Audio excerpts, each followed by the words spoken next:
Welcome to the Blackwater Podcast. Today your hosts, Sage and Julius, talk to Caleb Knox. Caleb is a herbalist practitioner of Kundalini yoga and serves Kambô ceremonies. We hope you enjoy the show, and if you don't, we'd love to hear about it.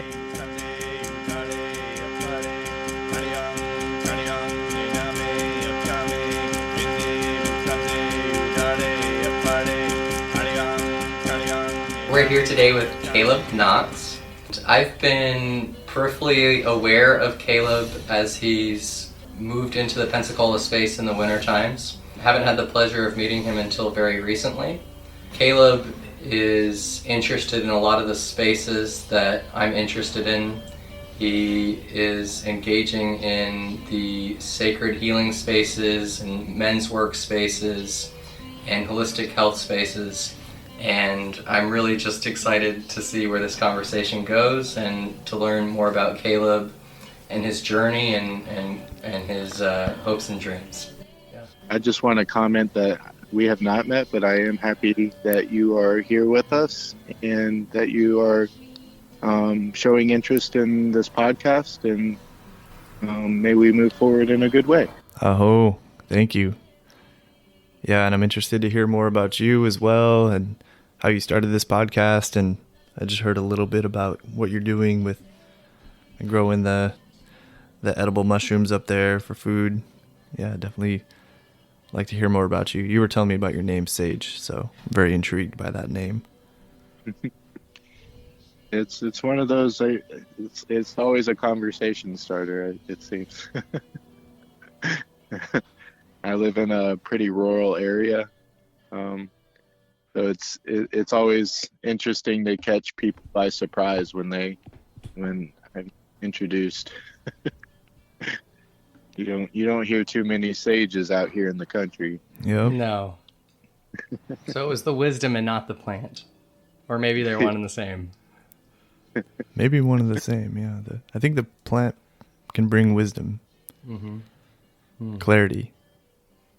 Definitely grounding for me. I feel so grounded when sage smoke goes over me. I'm almost forced to take a deeper breath than I've taken. Yeah, that spontaneous breath. Mm-hmm. Yeah. I notice when I feel grounded and when I feel clean, cleansed, I feel more wise. Mm-hmm. Yeah. I think about like people who are great, wise people through history.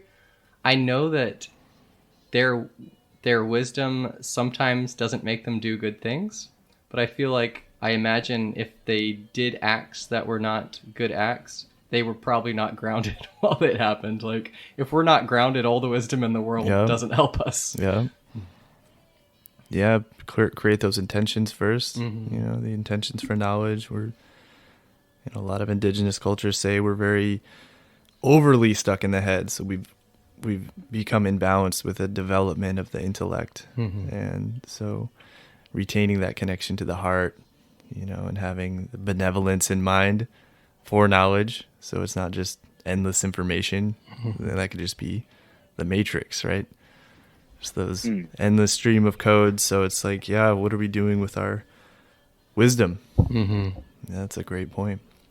Yeah. There definitely seems to be a very powerful movement happening these days of returning to the heart. There's a lot of people who are doing the groundwork necessary to not only provide this energy for themselves, but to share it with others, to return to that space.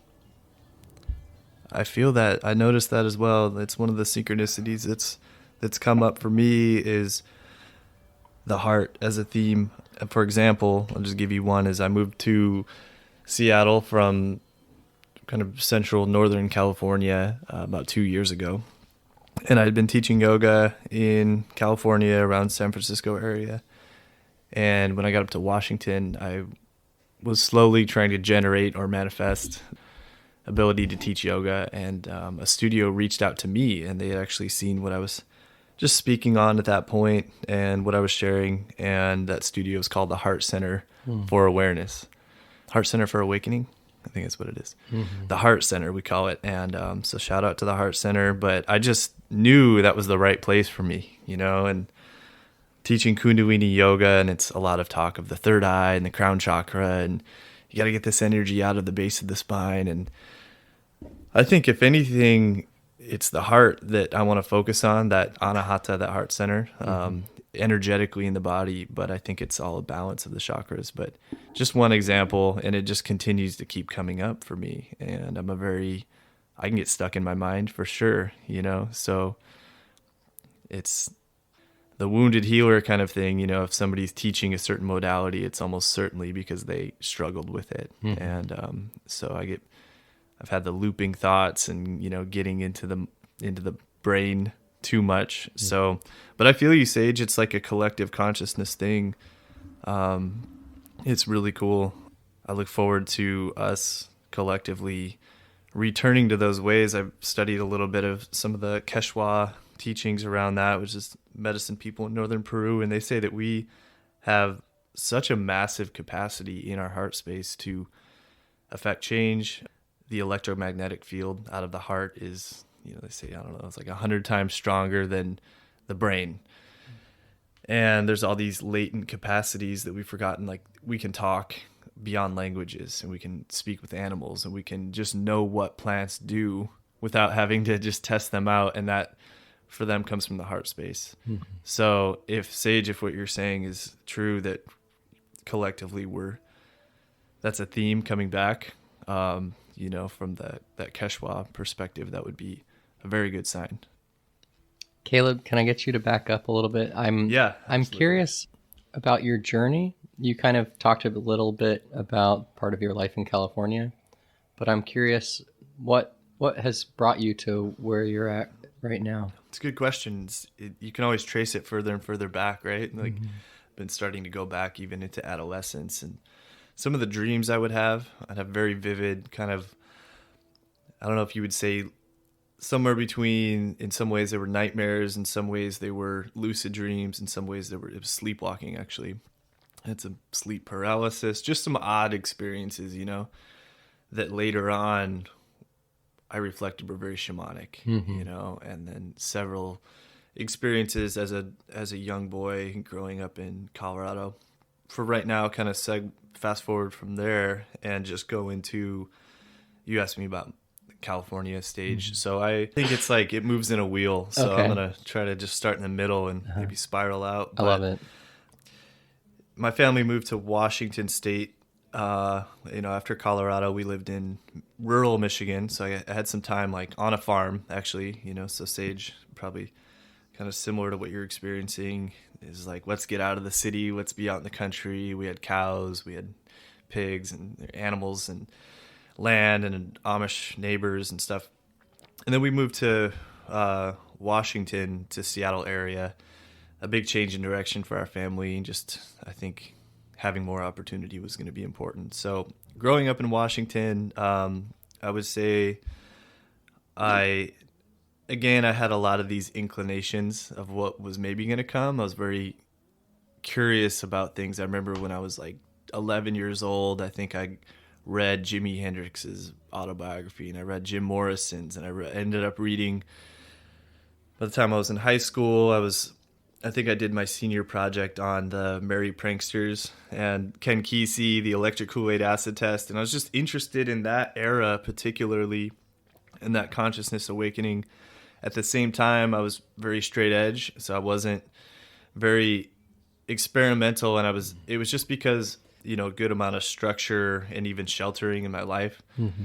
I also found a lot of success in athletics, and I kind of knew from a young age that if I could just keep on track, I was going to get a scholarship to college and be able to go potentially where I wanted. And I needed to not drink, and I needed to not smoke weed, and I needed to just focus. So that kind of kept me in line, and I continued that.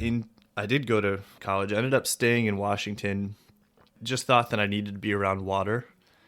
and Seattle is surrounded by water. So that's why I stayed there. You know, went through athletics there, ran track and cross country at the University of Washington. And so I was pushing myself physically, and I think there was some consciousness expansion just from now I'm learning about breath work.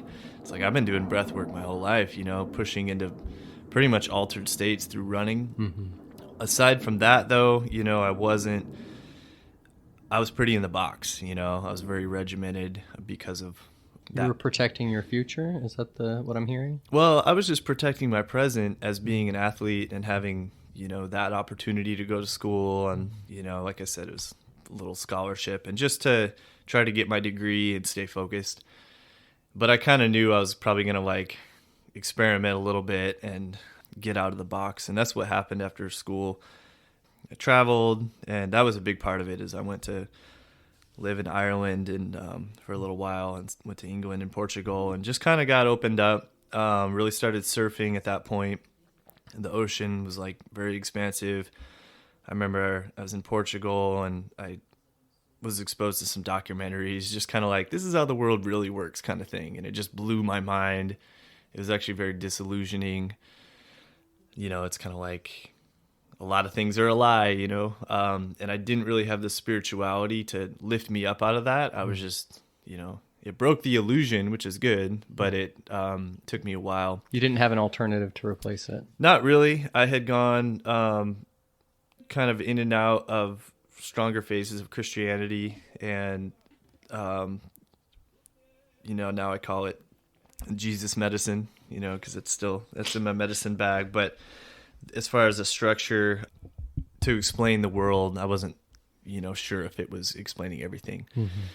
Shortly after that, I took a few trips that opened my eyes, and then I just knew I needed some space. You know, my old friends, my college roommates, my parents, in some ways, I was becoming a different person. I was starting to read a lot more spirituality, a lot more history, alternative history, and slowly starting to move toward, you know, kind of a shamanic path of getting interested in Native American traditions. So I moved to California, and that's where I was kind of allowing myself to open up. Kind of started with, it was actually the surfing, and then the surfing got me to yoga, and then the yoga kind of got me into alternative states of consciousness and the medicine path from there. But really it was a discovery of, it's not just exploring consciousness. It was me working on my conscience and my ability to love myself, you know, and these, you know, various traumas that I had, you know, a lot of them lowercase t traumas, but still like things that had held me back, mainly just from trusting my intuition, going back to those early experiences. I knew there was something more to life, you know, but it was kind of like, just go down the path of life, just succeed, you know, parents that just wanted me to be safe, and disregard those experiences and don't take those deep dives. So in some ways it was a recovery of that intuition. And now I'm at the point where I can start tapping into the intuition, and now it's getting interesting. So I feel like a late bloomer in a way, but I'm grateful, you know, for that experience, including the part where I was, you know, kind of gaslighting myself or not trusting the intuition. Mm-hmm. I definitely feel that as I get older. I feel like the parts of my childhood me that were covered up by something, I feel like I'm rediscovering.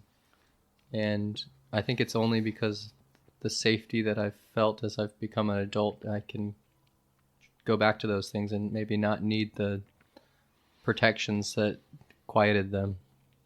I feel like we have a lot of places to go, and you could, if you want, you can go down those things, or if you feel like there's we don't have to be linear. In fact, yeah, some of my favorite things are not linear. Me too. I actually was just pausing, like really taking in what you just said about the child, and kind of want to talk about that, because it seems like so much of the work is this recovery of a friend of mine calls it rechilding. I've heard that. And this rediscovery of really what we come into this world with. You know, I feel like we come in as a pure, bright light.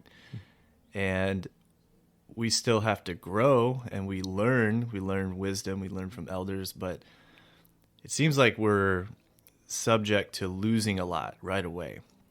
And there's a lot of, this isn't necessarily my wheelhouse, but I'm interested in it, and I see it coming up, whether it's through working through traumas, through somatic practices, yoga, breath work, cold plunge, or Kambô, or, any of these modalities. It's like, what at the root of it are we really doing? And maybe that's what we're doing. Maybe we're recovering that inner child that came up in a teaching to me recently. I heard a man, speaking to his own inner child, and it was so beautiful.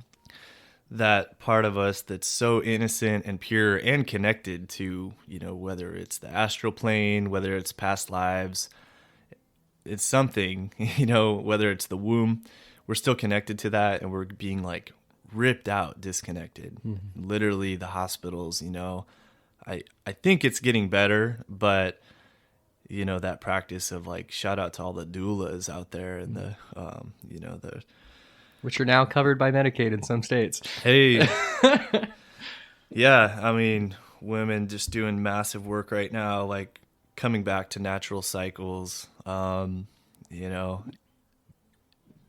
a tangent on that, but the birth aspect of coming out and you're just like ripped out of that world and like washed off and taken away from the mother, and the umbilical cord is cut, and so it starts right there, fluorescent lights, and but then into childhood, maybe, well, definitely just systematically, there's a lot of kids basically being disconnected from that stuff, maybe too soon. Mm-hmm. And there's a lot that could be said about that, but relating to what I was saying, just our ability to trust our intuition, that's been coming up huge for me. And again, at the root of the healing is if we can trust ourselves and we can trust our intuition, man, that's our connection.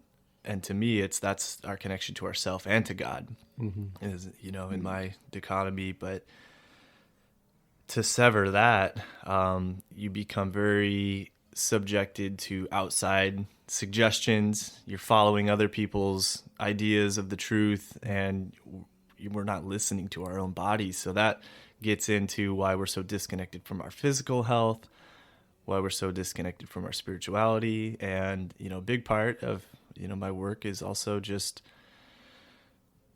call it like ungaslighting, because we're told a lot of lies. There's a lot of forces out there, I would say, that are, just selfish. They mm-hmm. want us to be a cog in their wheel. And the more that we can be disconnected from our intuition, the more valuable we are to be that. Yeah, we can be shaped to fit whatever mold they need. And it is like the Matrix. Our energy's harvested, whether mm-hmm. we're actually plugged in out there, whether it's just our dollar or our attention sovereignty or our vote, So it starts from an early age. So I'm being really humbled on this path and being like, yeah, what are we really doing? What is the goal here? And I guess to simplify it, I like that we're starting here, is like it's kind of this recovery of our innocence of the child. Mm-hmm. Mm-hmm.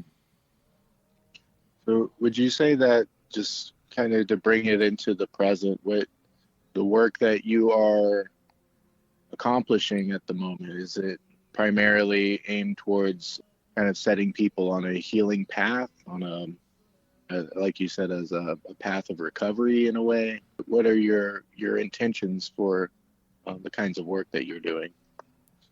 Yeah, good question. I'm still discovering it. It's been a long gathering phase. Like I said, it's been humbling, traveling different places, learning different things. And now it's like this distillation process of what is the essence here. And first and foremost, I would say my work is to work on myself, and to continue my own healing. And it's very humbling when you start jumping into helping other people, because there's certain things, I might have had some knowledge about the physical body and how to breathe and how to move the lymphatic system. So I started teaching yoga, right? But then clearly I still had a lot going on within myself, and I got ahead of myself a couple times, You know, I had to check in. Am I spiritually bypassing? Am I doing the hard work? Can you tell me about spiritual bypassing? I've heard you use that word. Yeah. I'm not sure I have a good understanding of it. I think it might get misused or overused in some cases, but it's very relevant. I would just say, I'll just speak from my experience. It was any time where, you know, something like doing a cold plunge or doing a 75-minute Ashtanga yoga practice, you're developing so many endorphins, you release so much cortisol and stress on a million levels. You're going to feel better, you know, and that's great. But if there are things like in my life, there were things that I hadn't really looked at, some fears, and just some of it's just like, shit, I need to get done, you know. Had a resistance to some of the hard things.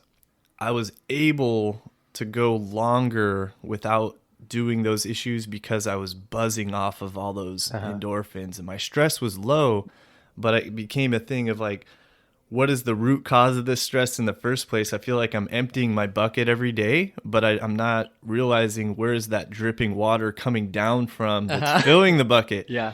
So that's what it's like for me. Now I almost hear like, there's almost like a skepticism toward spiritual practices because it's like, oh, you could be bypassing. But so the message I got was like, I had a point about this time last year when I came down here to Pensacola, and I was like, I don't feel like chanting my mantra. I don't feel like doing yoga. I don't feel like doing anything. And I finally just asked myself, I was like, bro, you're on strike. What's going on? And my higher self was kind of like, yeah, because you need to allow yourself to feel the actual frustration you're feeling, you know, about your life, about the situation with work and, you know, some family members. And you're kind of like trying to feel too good all the time. And I needed to dive into that, see what was going on. Again, it's the root cause. You know, it's hard to really diagnose yourself until you see the root. So that's what it's been like for me.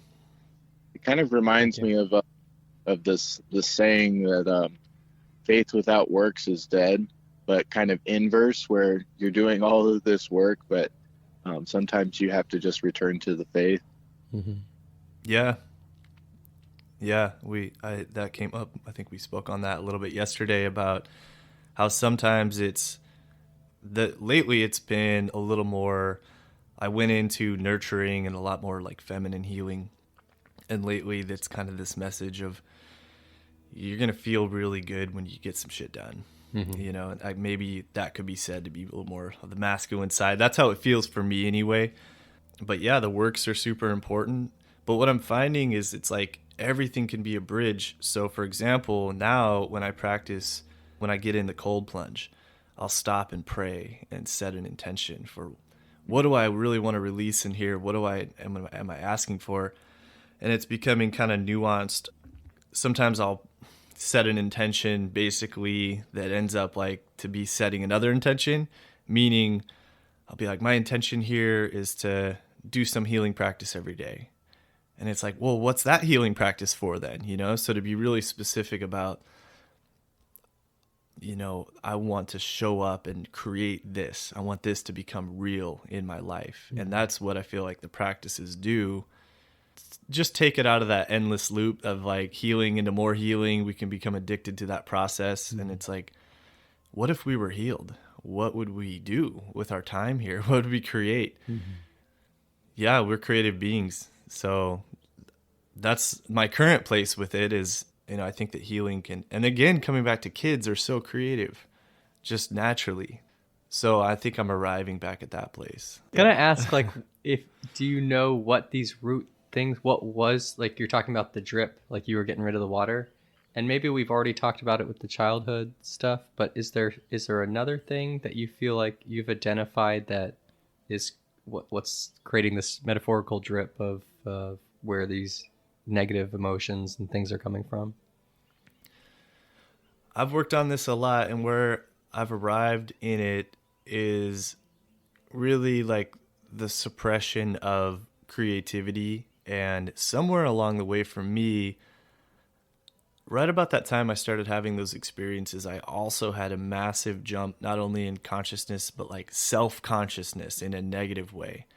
And I remember being very at a young age, like even at the time I was like, I'm a little young to be caring what people think of me. I'm still a kid, but I did. And I'm really also trying to catch my language to not be in any sort of victim mentality. So I have rooted it back to, certain things that my parents might have said to me, things that I wanted to do.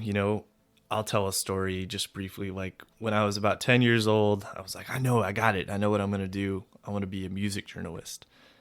And looking back, I did become a journalist. I was an English major, and I've been a published journalist. And then I have become a musician as well and recorded music. So the fact that I knew that then, I was really spot on. But, all blessings and love to my father. But at that point, he was like, you don't even play any instruments. And I was 10, and I was like, yeah, you're right. I can't do this.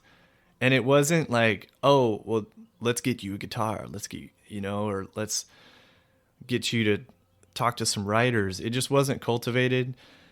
And I've forgiven that because, for him, he wanted me to be safe and to have a career that was going to support me. And he can't give me any advice on that. He's never done it, but he could help me manage a company or, do consulting or mortgage or real estate. So it wasn't out of, He wasn't trying to hurt you. Yeah, not at all. But it just wasn't cultivated what I was really about. Mm-hmm. So I think that drip was just that moment where I started being like, oh man, I got this it was a message from an angel right in this moment. And it was correct. And I learned to doubt that. Yeah. And that's just going to affect everything. Yeah. That's Go ahead, Sage. I don't know if you guys have had similar experiences like that. I'm sure. It's just amazing to me how sometimes we just get offset by the energies or influences of others, and how that can kind of give us an unnecessary detour in our lives from our true purpose. So that I think part of our work is, when we experience these things, is to kind of return to those modalities in a sense, to kind of reestablish who we are and to continue on that work, and hope that we haven't been diverged too far from them. Mm-hmm. There's that to reestablish. It's like it was already there, Yeah. And I hear people say like, you are enough, and it's like, that is true, in a way, because it was already there. And so, with like exercise, I try to think of it, encourage people, you don't have to become something that you're not. That's not the goal here. Is like, we come into this world as just like, ignorant primates, and we're trying to become something through some miraculous transformation process to now we're valuable. But it's that re-establishment. Mm-hmm. Yeah, I really do believe we have so much innate intelligence, and yeah, it's become very quiet. We've talked about this, but I do feel like as I become older and feel safer, it's like, how can I amplify my own voice that has become quiet? How can I see the intrinsic value in who I am and what I want, and exist in a community, but know that I am the most important thing to listen to. I could ask you, Sage, as a dream and honor to be speaking now. I think I'm a little bit overfull of things, to share. So it's that suppressed writer again.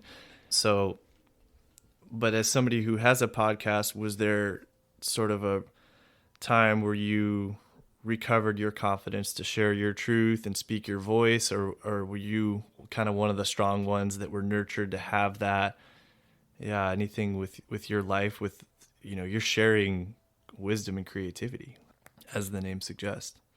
I suppose that in many ways I was thoroughly nurtured as a child to come into my own in an expressive and creative way.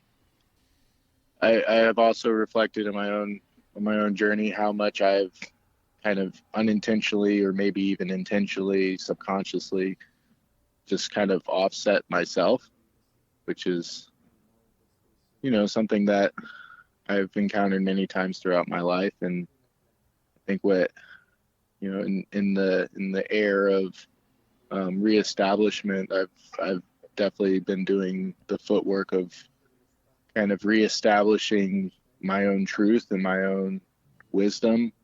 Here we are now in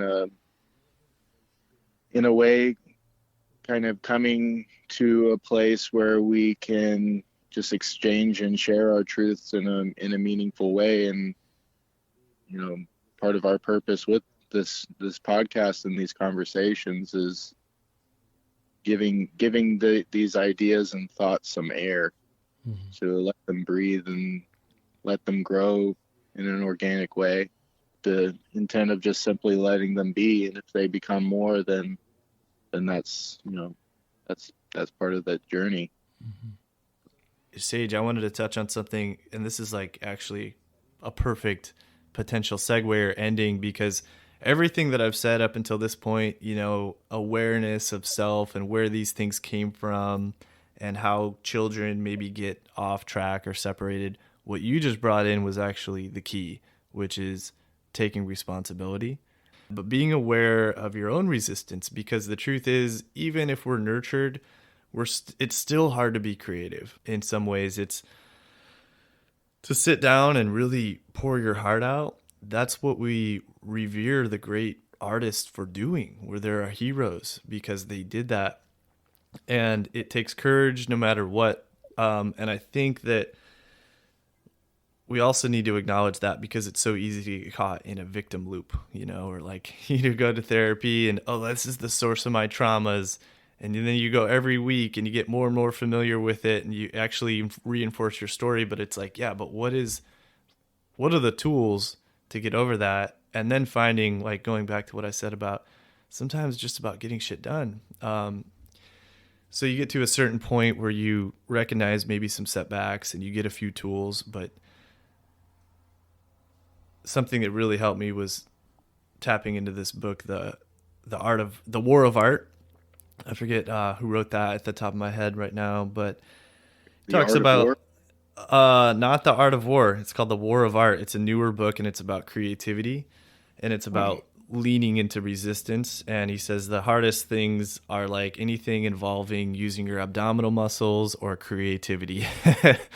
So started doing more sit-ups to get over the resistance. But like he talks about, you don't have to heal before you create.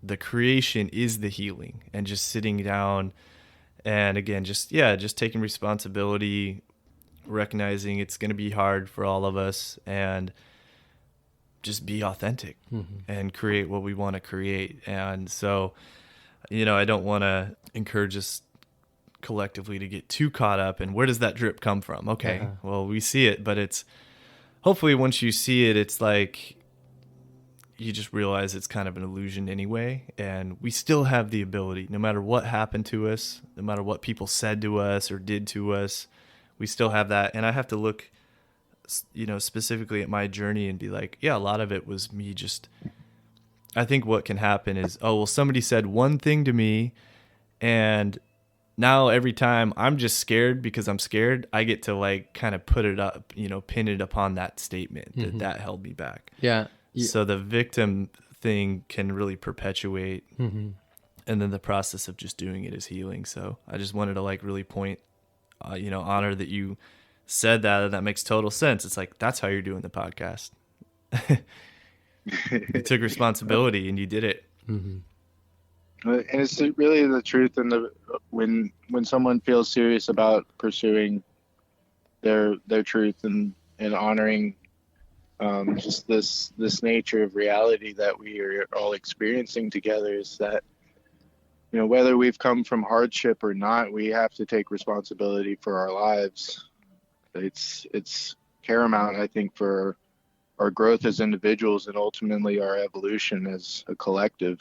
And I think that a lot of our human history has been suppressed and definitely oppressed. One of my favorite sayings about the human species is that we're the species with amnesia. And I think that even on a smaller scale, I struggle with really remembering a lot of the things that I've learned. just kind of having to remind myself and remember the things that, are innately a part of myself. And so it's like really about taking that responsibility and coming to really acknowledge and then see that through. A couple more words in there. Remember, responsibility. I remember the first time I heard that. I think that was a Graham Hancock and Randall Carlson. There was a species with amnesia. So I think you're right. And it's, oh man, I mean, we know it though. We already know. I mean, look at the pyramids. We know that there's something here that's massively beyond our immediate frame of reference. So that's huge. And with the responsibility, why would we not want to have the ability to respond? It's like, if I give myself permission to be able to respond to anything, then maybe it's my fault. I think that's our thought process of why we don't take responsibility, is... Say that again? Well, it's like the fear that if I take responsibility, which is really the ability to respond, then I'm acknowledging it's my fault. But I heard Will Smith say that. It's like there's a difference between fault and response. You're in control there. Yeah. If I have the option to respond, I'm in control. Yeah, and that's where we want to be. We want to be able to be in control of our own sovereignty and destiny and not affected by, whatever abuse or manipulation we're experiencing. We want to have that. So it's all about sovereignty, but it's hard to think that it's my fault. But yeah, it's like there's a difference between fault and responsibility. It's not our fault that these things happen to us. We can still have the ability to respond. That's a beautiful distinction. It's not your fault, but it's now your responsibility. Yeah, I got that from Will Smith. I love it. Thank you, Will Smith. Yeah. I love what's happening here because, again, to talk about Kambô right away, I'm telling that to everybody. It's like, whoa, we need to have some initial conversations. What even is this? Why are we doing any of the healing work? I think, again, before any of these modalities, especially the somatically healing ones, it's what are we really trying to recover? What is the intention? What is the deeper root cause? And that root intention. So it's great to I wouldn't want to jump straight into specifics on a certain modality. Yeah, context, and it's like that roadmap before we set out. I love that. I think that's very appropriate for really any kind of medicine work or just spiritual work in general. Just to dive straight into the specifics is kind of taking away from, I guess, the essence of this work. If we were to go straight into the conversation without frame of reference, or even just, I guess, a general comfortability in our conversation, it would be, some of it might end up getting lost. Yeah, I don't think that's our purpose here, That kind of reminds me of, what's that famous book? It's like Don Juan Casta... What am I thinking? Carlos Castaneda. Yeah, Don Juan. And I'm just thinking about like his mentor, like having him like stare at a porch and like look for something that's not physically there for hours. And I'm wondering, like, is he building the context? He's like, you need a foundation before you engage with this kind of plant medicine. It's like how much work that man. I'm just imagining like maybe he's building the context for this person so that he can go into it prepared. Yeah, foundation, that word's been coming up a lot as well. I think there's a Bible allegory about that, building a house on the sand. Yeah, people talk about the integration work, which is huge. I think a lot of the integration in my life is just gratitude, because it's literally reflecting on the past again and then putting it in a place of joy in my heart. But the integration is also to be paired with preparation. And that's a good word, is foundation. Yeah, maybe it's not that you got to be prepared, but just you're creating a framework. And then I think starting with the basics, like hopefully we'll talk about nutrition at some point. Just for an example, it's like there's a million herbs you can take. There's all these things you can do, but how's the water that we're drinking? I'm going to talk to you about the water, the Pensacola tap water. But the Native Americans say Miniwachoni, It's our first medicine. Water is life. So it's like coming all the way back to the elements. So, before we're buying all these expensive supplements, do we have enough, minerals in our body, for example? So that would be kind of the approach I would take, applying that principle to like a nutrition conversation. And then maybe with something like yoga, it'd be like, are you going to go straight from complete sedentary to this like very intense practice? Yeah, I've hurt myself doing that. Yeah. So let's just go for a walk in the morning, and I'll say, just overarching, after all these studies, I feel like it's been 10 years of gathering, and I did a Vipassana in India, and I was in the jungle and just silent. And like the teaching that really came through was it's the elements. It's the 4 elements. And I kind of work with the 4. I know there's the Chinese medicine, which the 5 elements. You had earth and metal, but like air, water, earth, and fire. And I just have an intuition that if we have those in our lives, again with the water, if we get some fresh air outdoor, and Sage, you talked about our history. Well, even in recent history, we're indoors all the time. We're under fluorescent lights. So what if just spending more time outside and getting more sunlight does half of the healing that we need? And getting, we're wearing rubber-soled shoes, so maybe getting our feet on the ground a couple minutes a day. And then, like I said, drinking the water. So there's your 4 elements right there. See how that affects us. If I can take it back more essential than that, I will, but that's as far as I've got. So for the 4 elements, and maybe prayer would be that ether, that spiritual energy, which we all have, regardless of what you call it, or, it's communication with ourselves and ourselves. I like that. Yeah, I'm sitting here just reflecting on that, kind of interpreting that through my own teachings and discovery on my personal path, and that definitely aligns with much of what I came into as I've grown. There is a little string that I'd like to tug on. When me and Sage had our first conversation, integration was one of the things that we talked about. Me and Sage know each other primarily from doing mushroom ceremonies with each other. It's amazing how early... Oyster mushrooms, right? Yeah. Yeah, exactly. Well, we usually eat the oyster mushrooms afterwards. Oh, nice. It's amazing how many people with so little contextual information jump into psychedelic spaces, myself included. It's like we don't naturally have a culture around us of interacting in those spaces. So we're really, if you're a Western person from America, the chances are that when you first start to engage in these spaces, there is very little context. Mm-hmm. And there's very little structure to inform you how to use these things in appropriate ways. And one thing that I've struggled with in coming out of these ceremonies is integration. A lot of times I almost feel like the day after a ceremony, I'm just tireder, mm-hmm. and had an interesting time. But you said something that felt like a cookie crumb for me. It was that the preparation is part of the integration.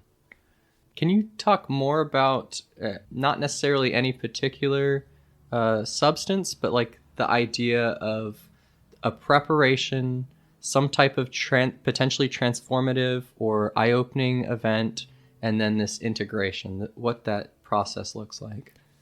I have some friends that are really specializing in this, and it's so cool that they're supporting this work.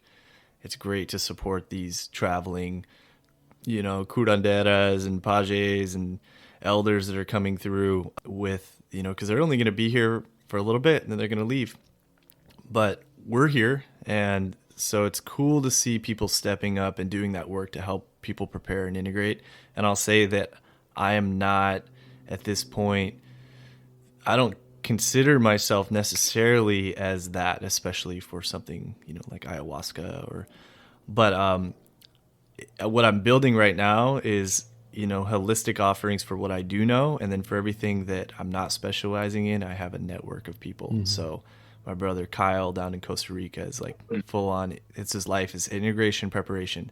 So having somebody like that on would be the best person. But I can speak on what I do know and where I'm really at right now. This is just sort of a nuance of it. But if you look at nutrition and indigenous cultures, they are statistically much, much more nourished in terms of minerals. And I've looked into this mineral connection because I've gone through anemia. So taking something like magnesium is going to help your mental processes, help your stress. Just having like a sense of being physically grounded, that's just one aspect of it, but it's also a metaphor for the rest. And it's something I've been thinking about. Just being, and really what it is nervous system regulation. Imagine going into a ceremony where you're just uptight and you just got off the road and you've got a bunch of unresolved stuff and stress. You haven't meditated in a month. Your body's all uptight. Your nervous system is already on edge. Yeah. So now you've got medicine trying to flow through there. It's going to be harder. So in terms of the psychology and things like that, I'm going to refer people outwards. Mm-hmm. But I would like to help them, at least on a somatic level, be calm, go in there breathing good. I think Kambô is great for that because you release a lot of cortisol, stress hormone. You release a lot of just weird, bad energy from your physical body. Mm-hmm. And I've just found I can sit a lot more calm going in. Doing some breathing before, not right before necessarily, but taking a month to really kind of tune up and go in with a regulated nervous system. And then like I alluded to, I think this thing about mineral deficiency is really huge. You look at indigenous cultures and they're very highly nourished when you look at the mineral stores in the bones. And sometimes it takes generations to build up. It's actually an epigenetic thing. So that's just one thing that, again, I don't want to reinvent the wheel or do things that are already out there. I'm trying to look at maybe what are we missing and what can I help with. And the other thing to consider is the plant medicines can be very depleting of minerals, it doesn't mean that that's not a good thing. It's just that, like, for example, psilocybin, they're finding it takes heavy metals out of your body, which is great.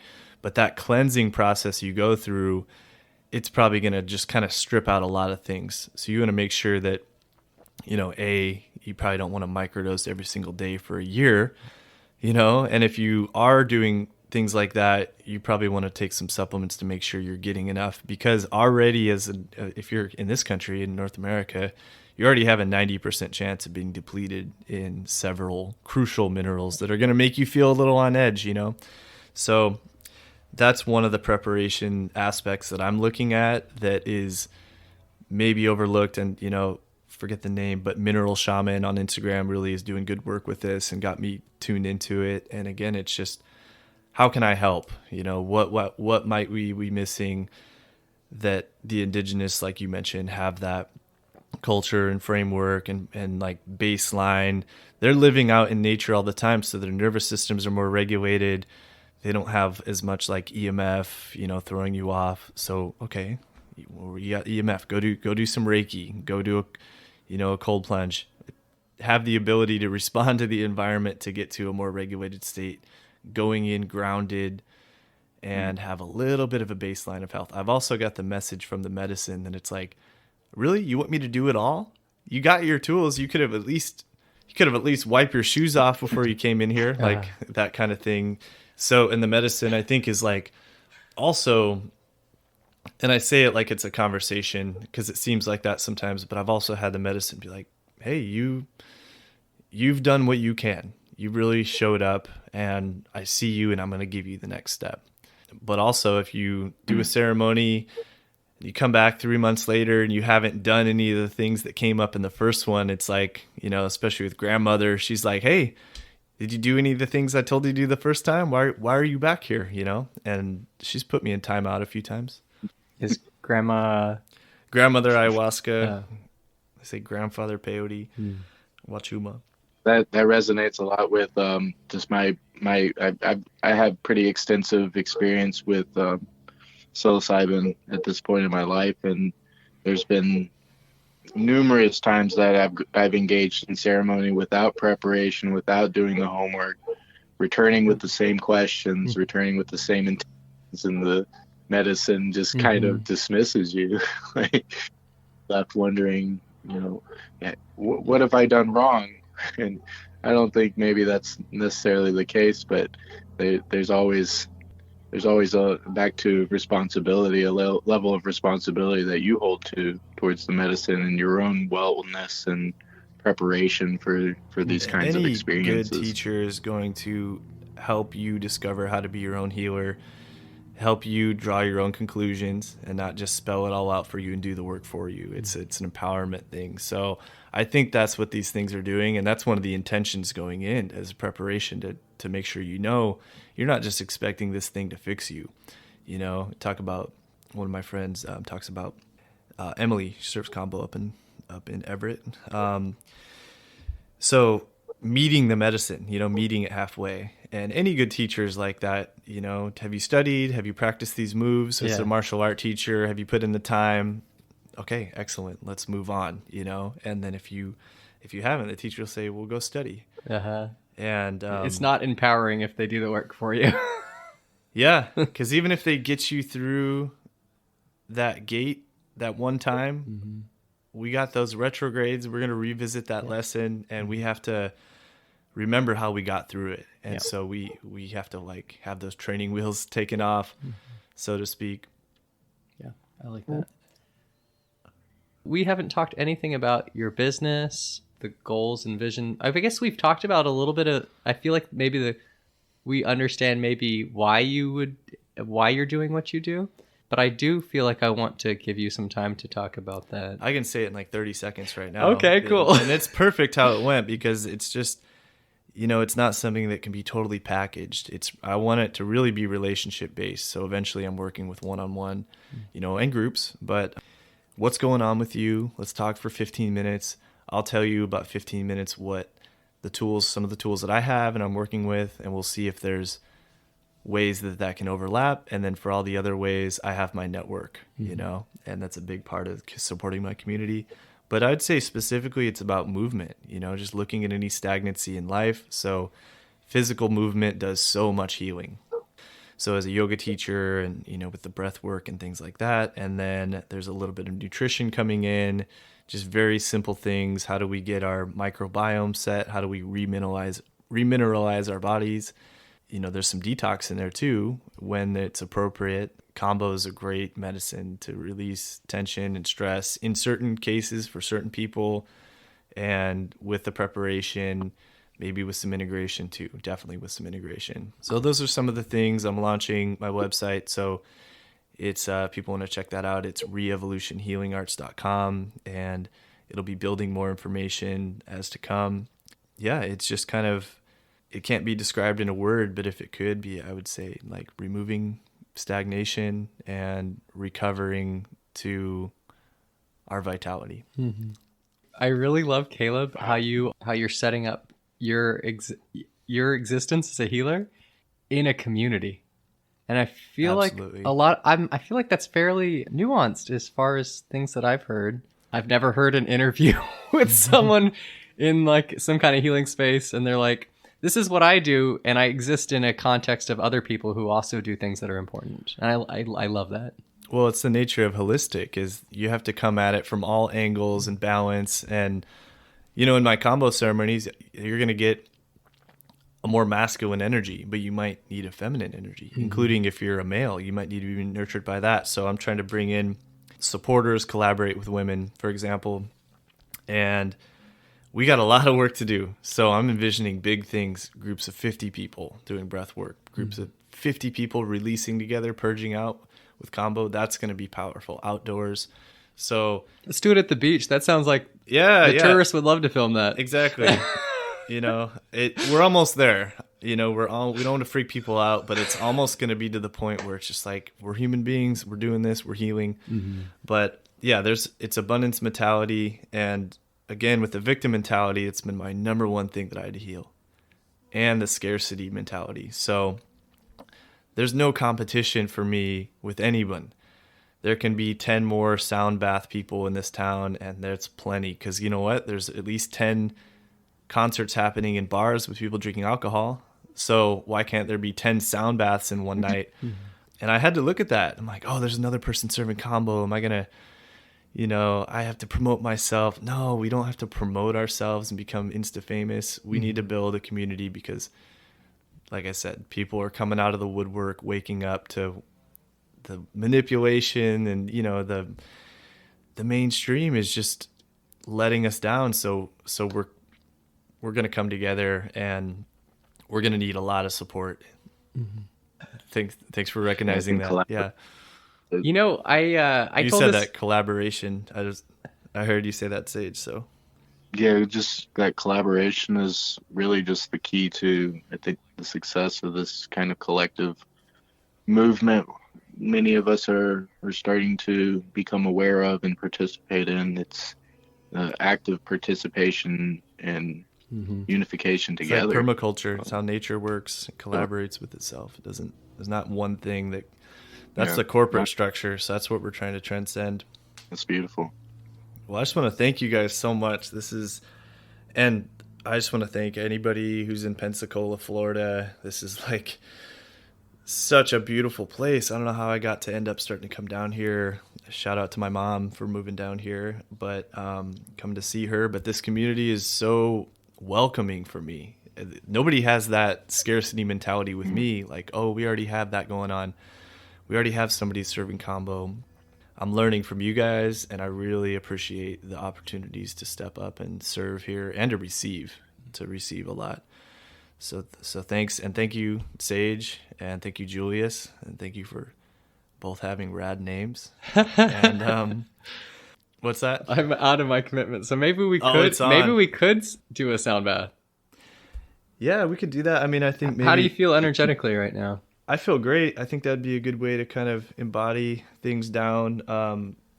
Maybe for whoever's listening here, this was a good listen, whatever you're doing, and we can have the next one just be sound. So whether that's a part of that or a separate thing, I'll leave that open to you. Let's close with a little brief sound as a prelude to our next one. Yeah, because like I said, I have a lot of thoughts in my mind, and meditate, bring that into the body. I love it. Thank you for listening. We hope you will join us for our next episode, where we'll be talking to Hayne. Hayne is a holistic healer at Empathic Practice in Pensacola. They are trained in cognitive behavior therapy. Hayne identifies as a two-spirit, or non-binary, and strives to help couples and individuals on their life journeys. We love you, wish you well, and hope to talk to you soon. How would you like to set up? Shall I bring a mic closer to you? Sometimes with the sound, it's a lot about the ambient reverb. We're in this wooden room, so just kind of like, I like to just put one microphone in the middle sometimes, or you can do two, but just, you don't have to get close up on any one thing. Okay. Yeah.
Om.